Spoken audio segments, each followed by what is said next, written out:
साथियों नमस्कार। जैसा कि आप देख रहे हैं कि ये सीजीएचएस कार्ड के बारे में सीजीएचएस हेडक्वार्टर न्यू दिल्ली के द्वारा एक फ्रीक्वेंटली आस्क्ड क्वेश्चन जारी किया गया है, जिसमें कि जितने भी सीजीएचएस कार्ड से रिलेटेड आपके जो भी क्वेरीज है वो सारे सॉल्व किए गए हैं। देखिए पहला देखिए कि जो है इसका प्रोसीड्योर क्या है सीजीएचएस कार्ड बनाने का। तो जैसा कि हमने आपको अपने विगत कुछ वीडियो में बताया है कि cghs.nic.in में जाके आप न्यू प्लास्टिक कार्ड वाले सेक्शन में जाके बना सकते हैं। इसमें डॉक्यूमेंट जो है एप्लीकेशन जो है ऑनलाइन देना पड़ेगा, प्रूफ ऑफ रेजिडेंस देना पड़ेगा, proof of stay of dependent देना पड़ेगा, प्रूफ ऑफ एज ऑफ सन अगर है तो वो देना पड़ेगा। उसके बाद अगर डिसेबिलिटी है तो वो देना पड़ेगा, इंडिविजुअल पासपोर्ट साइज फोटोग्राफ जो है वो देना पड़ेगा, self attested copy of PPO. और सीजीएचएस कंट्रीब्यूशन जो आपने किया है, जो हमने आपको बताया था कि उसके लिए जो है भारत कोष का जो वेबसाइट है वहां से जो आपका रिक्विजिट अमाउंट है वो देना पड़ेगा। और सब फाइनली आप जहां कार्ड बनाना चाहते हैं, जैसे अगर आप कोलकाता में बनाना चाहते हैं तो एडिशनल डायरेक्टर सीजीएचएस कोलकाता के ऑफिस में जमा देना पड़ेगा। उसी तरह देखिए सर्विंग एम्प्लॉय जो है, सर्विंग एम्प्लॉय जो है वो उनके लिए भी आप जानते हैं जो सर्विंग एम्प्लॉय हैं उनके लिए भी बनता है और उनका मंथली सब्सक्रिप्शन करता है। फिर इसमें ये दिया गया है कि क्या हम सीजीएचएस कार्ड प्रिंट कर सकते हैं। हाँ, जरूर प्रिंट कर सकते हैं। अभी ये प्रिंट करने की फैसिलिटी आ गया है। आप जैसे ही आपका कार्ड जनरेट होगा तो आप जैसे वो जो ऑनलाइन पोर्टल है cghsnic.in और कार्ड सेक्शन में जाके आप प्रिंट कर सकते हैं। अब आइए देखिए सीजीएचएस का जो कंट्रीब्यूशन है, तो आप जैसे देख पा रहे हैं कि लेवल 1 to 5 के लिए 250 रुपये पर मंथ, ये जो सर्विंग एम्प्लॉय उनके लिए है। लेवल 6 के लिए 450 रुपीज, लेवल 7 to 11 के लिए 650 रुपीज, लेवल 12 एंड अबव के लिए 1000 रुपया। और इसी को जैसा कि आप जानते हैं जो हमारे रिटायर्ड एम्प्लॉय है उनको वन टाइम कंट्रीब्यूशन जो है देना पड़ेगा। तो ये जो अमाउंट है इसको आप 120 से मल्टीप्लाई कीजिए, वो आपका वन टाइम कंट्रीब्यूशन हो जाएगा। जैसे लेवल 1 to 5 के लिए 250 इंटू 120 करेंगे तो आप देखेंगे ये आएगा 30,000 रुपये। उसके बाद आप देखिए लेवल 6 के लिए आएगा 54,000, लेवल 7 to 11 के लिए आएगा 78,000 और लेवल 12 एंड अबव के लिए आएगा 1,20,000। ये आपको वन टाइम देना पड़ेगा। और कहाँ देना पड़ेगा, देखिए भारत कोष जो है भारत कोष में देना पड़ेगा। और उसमें हम ये आप अगर देखेंगे कैसे जमा देना है, ये भी हमारा वीडियो है, आप उसको देख सकते हैं और उसे जमा दे सकते हैं। उसके बाद देखिए वार्ड का जो एंटाइटलमेंट है, आपको पता है कि जनरल वार्ड अप टू जिनका बेसिक पे 36,500 उनको जनरल वार्ड मिलेगा। जिनका बेसिक पे 36,501 से लेके 50,500 तक है उनको सेमी प्राइवेट वार्ड मिलेगा। और जो 50,501 से जिनका ऊपर है उनको प्राइवेट वार्ड मिलेगा। इसके बाद देखिए is there option to apply for CGHS pensioner card prior to superannuation. क्या सुपरएनुएशन के पहले आप सीजीएचएस कार्ड बना सकते हैं? हाँ, ये प्रोविजन है कि आप रिटायरमेंट के पहले सारा कुछ जमा दे देंगे, जमा हो जाएगा नियरेस्ट आपका जो सेंटर है, लेकिन कार्ड आपको सुपरएनुएशन के नेक्स्ट डे ही मिलेगा। उसी तरह देखिए for the purpose of making CGHS card who are dependent and what is the definition of the word family.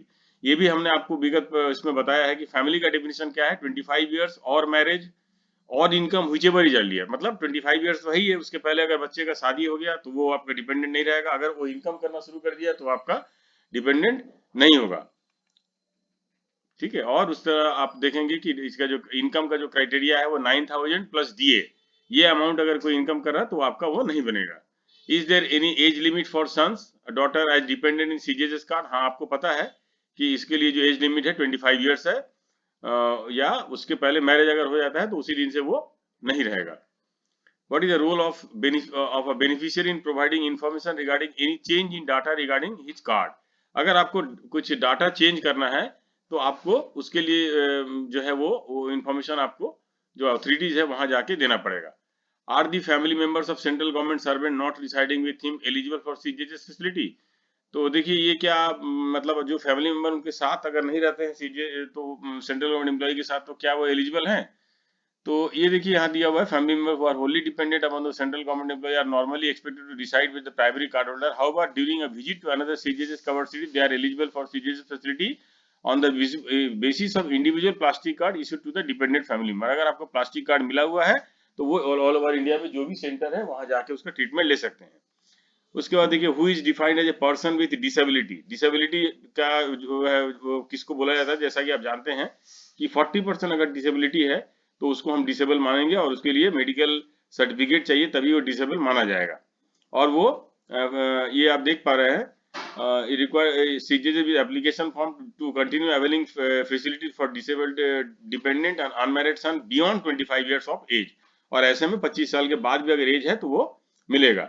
Disability means यहाँ देखिए क्लियर क्या, blindness, low vision, leprosy cured, hearing impairment, locomotory disability, mental retardation, mental illness, details में be seen on as per OM numbers 1 so at CGHS website. Can dependent in-laws be included under family members for CGHS facility? ये भी आप देखेंगे कि government ने अभी जो नियम बनाया है उसमें आप इन-लॉज को भी शामिल कर सकते हैं, बट हाँ ध्यान रखिए अगर आप इन-लॉज को शामिल करेंगे तो आप अपने मदर और फादर को शामिल नहीं कर सकते हैं, अर्थात आप अपने मदर या फादर या इन-लॉज इन दोनों में से कोई एक को ही आप कर सकते हैं। What should I do if I lost my CGHS card? तो देखिए अगर आप CGHS कार्ड अगर गुम हो गया है तो इसके लिए क्या करना पड़ेगा, इसके लिए एक FIR जो है आपको आप देख रहे हैं कि इसमें जमा करना पड़ेगा। और एक आपको एडिशनल जो डायरेक्टर उनके यहाँ दो फोटोग्राफ, 50 रुपये का IPO और copy of FIR for the lost card, ये आपको जमा देना पड़ेगा। और जो IPO है वो PAO CGHS न्यू दिल्ली के फेवर में होगा और जहां से आपका कार्ड बना है वहां के एडिशनल डायरेक्टर को जमा देना होगा, तब आपका डुप्लीकेट कार्ड बनेगा। What should I do if the details of the card that is name, date of birth, entitled etc. wrong? अगर ये गलत है इसमें कार्ड में तो इसके लिए क्या करना पड़ेगा, इसके लिए भी आपको एडिशनल डायरेक्टर के पास जो है वो नेसेसरी जो प्रूफ है उसके साथ उसमें जमा देना पड़ेगा। Is there any a color scheme for plastic card? What are they? क्या प्लास्टिक कार्ड का कोई कलर स्कीम है? तो हाँ ये देखिए सर्विंग एम्प्लॉय के लिए ब्लू कलर है, पेंशनर या एक्स MP फ्रीडम फाइटर के लिए है green colour, member of parliament के लिए है रेड कलर और बेनिफिशियरी फॉर ऑटोनोमस बॉडी उनके लिए येलो कलर है। ये कलर कोड हुआ। Whether serving employee on transfer to another CGHS covered city can get the same CGHS card transferred online? क्या अगर मान लीजिए जो CGHS से अगर मान लीजिए कोई एम्प्लॉय है उनका अगर ट्रांसफर हो जाता है तो ऐसे में क्या वो वैलिड रहेगा? ऐसे में क्या करना पड़ेगा कि आपको जहां से आपका कार्ड इशू हुआ है वहां पर आपको अप्लाई करना पड़ेगा विथ ट्रांसफर ऑर्डर के साथ कि आप जहां जाना चाहते हैं वहां पर आपको ट्रांसफर कर दिया जाए। फिर वो एडिशनल डायरेक्टर वहां का जो है वो कार्ड ट्रांसफर कर देगा और फिर आप जहां जाएंगे वहां आप जैसे ही उसको डॉक्यूमेंट दिखाएंगे तो ऑटोमेटिक आपका कार्ड आप वहां ट्रांसफर हो जाएगा। तो ये ऑनलाइन सिस्टम है। ऑनलाइन सिस्टम में आप यहाँ के एडिशनल डायरेक्टर को देंगे और जहां आप जाएंगे वो एडिशनल डायरेक्टर को जैसे ही बताएंगे आपका कार्ड ट्रांसफर हो जाएगा। ये प्रोसेस भी इसमें है, ये ऑप्शन भी है। What are the different options for availing CGHS services to pensioner? तो पेंशनर के लिए आपको पता है कि pensioner residing in CGHS covered area, आज के डेट में जो CGHS कवर्ड एरिया में है उनको CGHS फैसिलिटी ही लेना है और उनको फिक्स्ड मेडिकल अलाउंस नहीं मिलेगा। उसी तरह देखिए अगर pensioner residing in non CGHS area में अगर है तो वो फिक्स्ड मेडिकल अलाउंस भी ले सकते हैं और या तो फिर उसके बाद वो दोनों अपना जो एंटाइटलमेंट अमाउंट जमा देकर जो OPD और IPD दोनों फैसिलिटी ले सकते हैं। और तीसरा और एक गवर्नमेंट ने ये दिया है कि आप फिक्स्ड मेडिकल अलाउंस भी ले सकते हैं, लेकिन अगर आप फिक्स्ड मेडिकल अलाउंस लेंगे तो आपका CGHS का जो है आपका ओनली IPD मिलेगा, मतलब जो है आपको OPD नहीं मिलेगा। तो ये ऑप्शंस अवेलेबल है और जो जैसा भी जरूरत है उसके अनुसार आप ले सकते हैं। ये देखिए I have retired from Delhi, now I want to settle at city where no CGHS facilities available, how do I cover my family for medical care? जैसे मान लीजिए आप दिल्ली में सर्विस कर रहे थे, आप अगर रिटायरमेंट के बाद आप अपने होम टाउन में आ रहे हैं और वहां पर CGHS नहीं है तो वैसे जगह में आपको छूट है कि जो आपका नियरेस्ट जो CGHS कवर्ड सिटी है आप वहां से फैसिलिटी अवेल कर सकते हैं। और यहाँ देखिए contact telephone numbers regarding CGHS card, ये सारे स्टेट का जो है आपको इसमें दिया हुआ है। तो ये एक पूरा फुल प्रूफ आप अगर बोलेंगे तो CGHS ने एक फ्रीक्वेंटली आस्क्ड क्वेश्चन जो है वो रिगार्डिंग CGHS कार्ड जो है निकाला है। इसमें एक एक आपको जो जानकारी चाहिए CGHS कार्ड के बारे में वो डिटेल दिया हुआ है, तो इसको आप देखिए और इससे आपका जो भी क्वेरी है CGHS कार्ड का कहीं आपको जाने की जरूरत नहीं है, आप इसके द्वारा जो है आराम से जो है आप जानकारी ले सकते हैं। इन्हीं शब्दों के साथ एक बार पुनः आप सभी को नमस्कार।